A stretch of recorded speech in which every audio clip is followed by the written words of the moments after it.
मेरा निवेदन सुन लीजिए। देखिए कितना मुझे अच्छा लग रहा है, मुझे कितना संतोष हो रहा है। शुहैब अंसारी साहब राम मंदिर की बात कर रहे हैं, ये अच्छा लग रहा है कि उमर अली भाई भी राम मंदिर की बात कर रहे हैं। मुझे और अच्छा लग रहा है कि शाहिद मंजूर साहब भी राम मंदिर की बात कर रहे हैं। 2014 के बाद आखिर क्या बदला? क्या सिर्फ सरकारें बदली? नहीं, 2014 के बाद मुख्तार अंसारी के बेटे अब्बास अंसारी भी रामलला का नाम लेने लगे।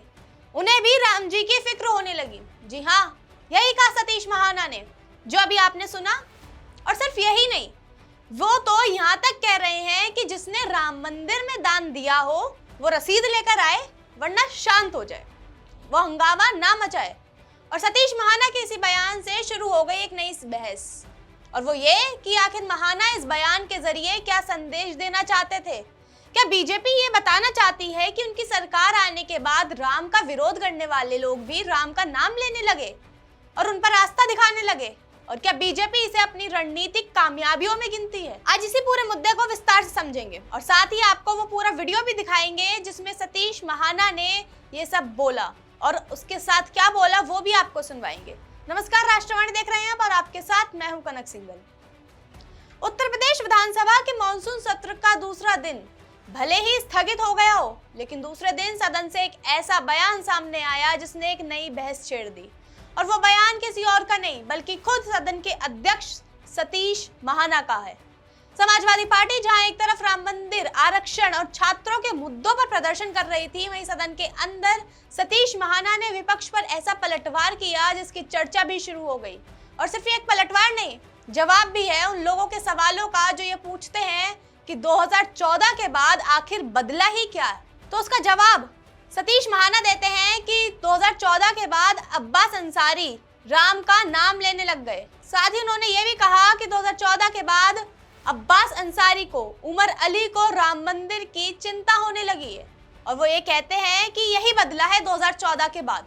और अब सतीश महाना के इस बयान को सिर्फ एक जवाब या बयान नहीं बल्कि ये बीजेपी का उस राजनीतिक बदलाव का दावा माना जा रहा है जैसा कि पार्टी हमेशा से दावा करती रही है। और वो दावा ये कि पिछले 10 सालों में, मतलब पिछले दशक में, राजनीतिक चर्चा का केंद्र बदल चुका है। और यही इस बयान से पता भी चल रहा है कि एक समय पर राम मंदिर जैसे मुद्दों का विरोध या कहीं उस पर चुप रहने वाले लोग आज राम मंदिर को लेकर चिंता जता रहे हैं। और सतीश महाना ने इसमें अब्बास अंसारी, उमर अली जैसे नाम लेकर संदेश को थोड़ा और साफ कर दिया है।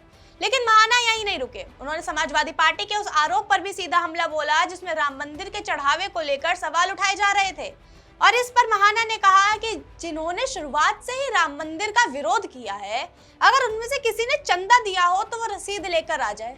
यानी आरोप का जवाब आरोप से नहीं दिया गया बल्कि चुनौती देकर दिया गया। पहले सुनिए कि क्या कुछ बोले सतीश महाना। इन्होंने शुरुआत से लेकर आखिर तक राम मंदिर का विरोध किया है। अब में से किसी ने चंदा दिया हो तो रसीद लेकर आ जाए भाई, यहाँ पे बीच में।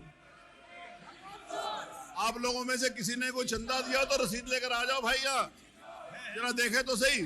अब इसके पीछे की पूरी कहानी हम आपको बताते हैं। वो कहानी ये कि पिछले कुछ दिनों से समाजवादी पार्टी लगातार राम मंदिर के चढ़ावे और दान को लेकर सरकार को बार बार घेरने की कोशिश कर रही है। कभी सपा ने विधानसभा के बाहर दान पेटी लेकर प्रदर्शन किया, कभी पोस्टर लगाए और कभी आरोप लगाया कि राम मंदिर के चढ़ावे में गड़बड़ी हुई। लेकिन बीजेपी ने अब उसी मुद्दे को पलट दिया और सवाल पूछ दिया, क्या जिन्होंने कभी दान ही नहीं दिया उन्हें राम मंदिर के चढ़ावे पर राजनीति करने का कोई भी अधिकार है? और यही कहा सतीश महाना ने भी। और इतना ही नहीं, उन्होंने अनिल प्रधान पर निशाना साधते हुए कहा कि तुम्हें तो पता भी नहीं होगा ये मुद्दा कब का है, तुम्हारे पैदा होने से पहले का मुद्दा है। ये शब्द सतीश महाना के। सुनिए क्या बोले सतीश महाना। अनिल प्रधान, तुम तो पैदा भी नहीं हुए थे जब मंदिर बना था, तब पैदा भी नहीं हुए थे जब। देखिए धार्मिक आस्थाओं के ऊपर चोट पहुंचाकर किसी की। और इसीलिए इस सबसे अंदाजा लगाया जा सकता है कि बीजेपी इस पूरे विवाद को सिर्फ आरोप या प्रत्यारोप तक सीमित नहीं रखना चाहती बल्कि चुनाव से पहले जनता तक ये संदेश भी पहुंचाना चाहती है कि राम मंदिर और सनातन अब सिर्फ धार्मिक विषय नहीं है बल्कि राजनीतिक चर्चा का भी एक स्थायी हिस्सा बन चुके हैं। यही वजह है कि चाहे लोकसभा हो या विधानसभा, किसी भी सदन में भी बहस बार बार इन्हीं मुद्दों के इर्द गिर्द घूमती दिखाई देती है।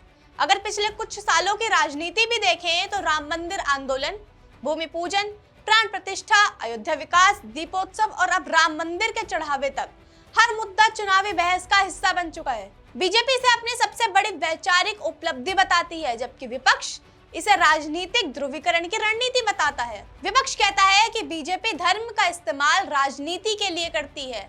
ऐसे में सतीश महाना का यह बयान सिर्फ सदन की कार्यवाही भर नहीं माना जा रहा, बल्कि विधानसभा चुनाव से पहले बीजेपी की राजनीतिक लाइन भी माना जा रहा है। जहां एक तरफ विपक्ष राम मंदिर के चढ़ावे पर सवाल उठा रहा है, तो दूसरी तरफ बीजेपी उसी मुद्दे को आस्था से जोड़कर विपक्ष को कटघरे में खड़ा कर रही है।